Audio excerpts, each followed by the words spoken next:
Buenos días, profesora. Bueno, elegí para hablar sobre los mecanismos de defensa.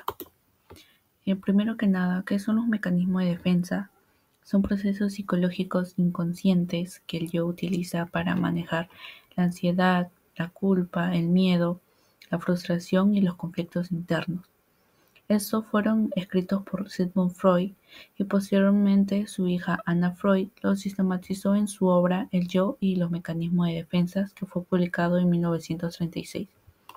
Estos se consideran fundamentales porque ayudan a proteger la estabilidad emocional, mantienen el contacto funcional con la realidad, regulan los impulsos internos que serían angustiantes y también posibilitan que la persona continúe funcionando incluso en situaciones estresantes o difíciles. También es importante saber que estos no son voluntarios, ya que las personas no deciden cuándo y cómo usarlos. También se presenta en todos los seres humanos y algunos son más sanos que otros. ¿Por qué se activan los mecanismos de defensa? Bueno, estos se activan cuando el yo se enfrenta a algo que produce conflicto. Por ejemplo, en cuanto a los conflictos intrapsíquicos, según Freud, la mente está conformada por el ello, el yo y el superyo.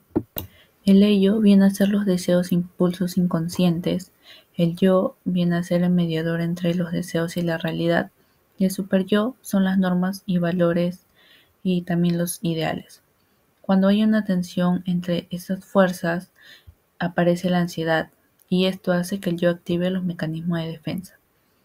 En cuanto a las emociones intensas, no solamente se activan por los conflictos internos, sino que también por situaciones traumáticas, de pérdida, problemas familiares, estrés prolongado y situaciones que dañan el autoestima. Y por último, la ansiedad según su tipo. Los psicoanalistas hablan de 3 tipos de ansiedad. La ansiedad realista, que viene a ser en medio a un peligro externo. La ansiedad neurótica, que es el miedo a perder el control de los impulsos. Y la ansiedad moral, que culpa por romper normas internas. Ahora, ¿cuáles son los mecanismos de defensa? Pues en total tenemos 10. Como primer mecanismo tenemos a la represión, que sirve para bloquear los pensamientos o recuerdos que generan angustias o dolor. Eh, Este surge para evitar que el contenido llegue a la conciencia, y su función es disminuir la ansiedad y proteger al yo. Como ejemplo tenemos a que las personas que han vivido abusos eh, no suelen recordar las partes importantes o más traumáticas del evento sucedido.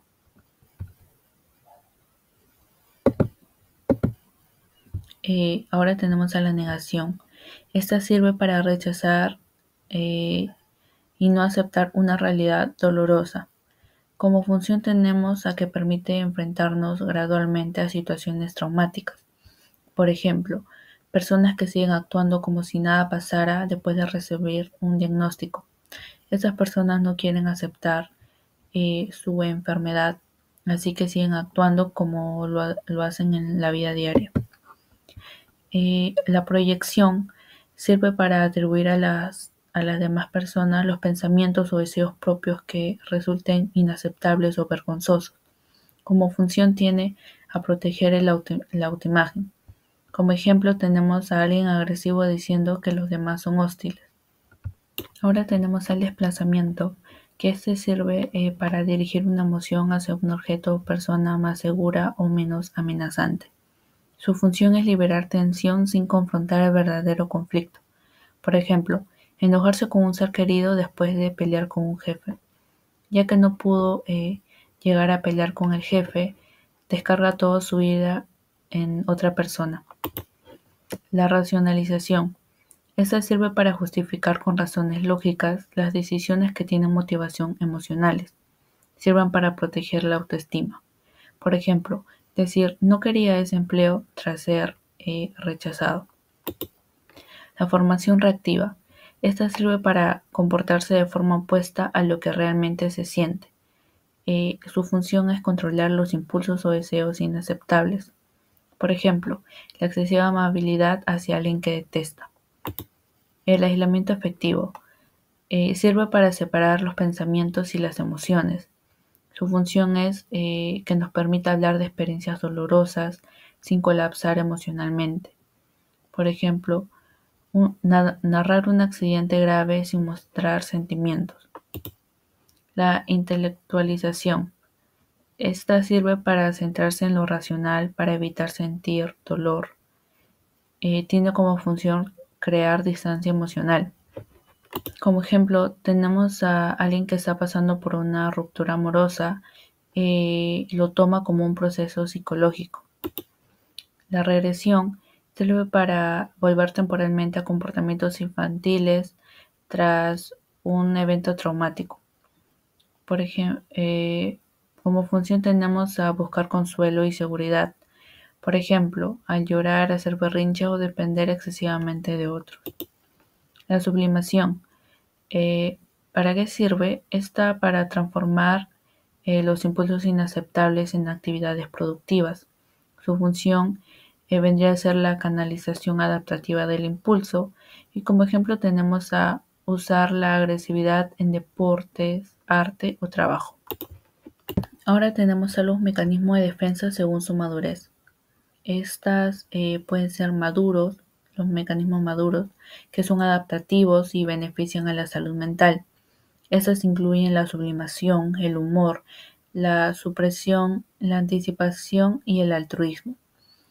En cuanto a los mecanismos neuróticos, tenemos a que aparecen ante el estrés y la ansiedad moderada. Aquí tenemos a la represión, al desplazamiento, a la racionalización y a la formación reactiva.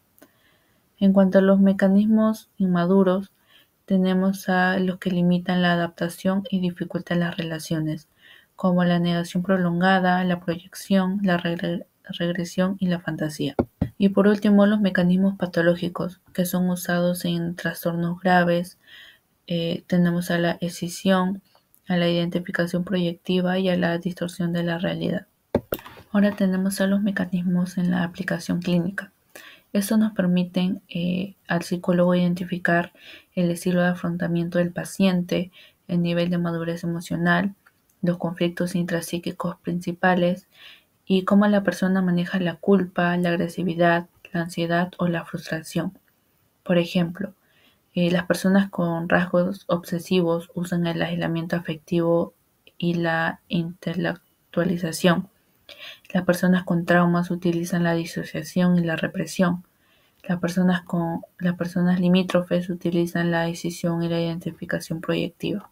Como conclusión, tenemos a que los mecanismos de defensa son esenciales para entender la dinámica interna del ser humano, ya que son herramientas que permiten soportar experiencias dolorosas, manejar conflictos y mantener un buen funcionamiento psicológico estable.